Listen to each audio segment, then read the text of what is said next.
அங்கே இருக்கக்கூடிய முருகன் கோவில் இதுதான் நம்ம ஞாபகத்துக்கு வந்துட்டு இருந்துச்சு. ஆனால் இப்போ பழனி அப்படின்னு சொல்லும்போது அந்த 1.4 ஏக்கர் நிலத்தை 100 கோடி மதிப்பு இருக்கக்கூடிய அந்த நிலத்தை 2 கோடிக்கு விற்பனை செய்தது யார்?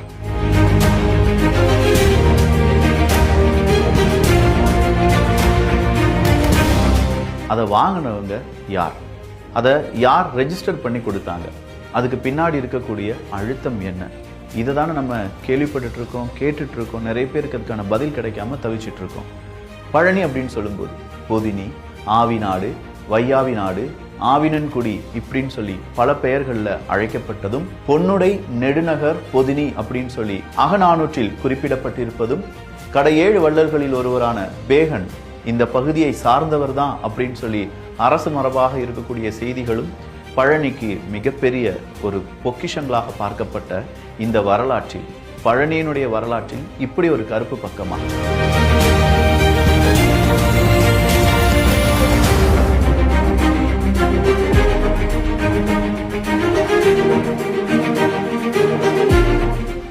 அந்த 1.4 ஏக்கர் நிலப்பரப்பு அப்படிங்கிறது பழனி கோவிலுக்கு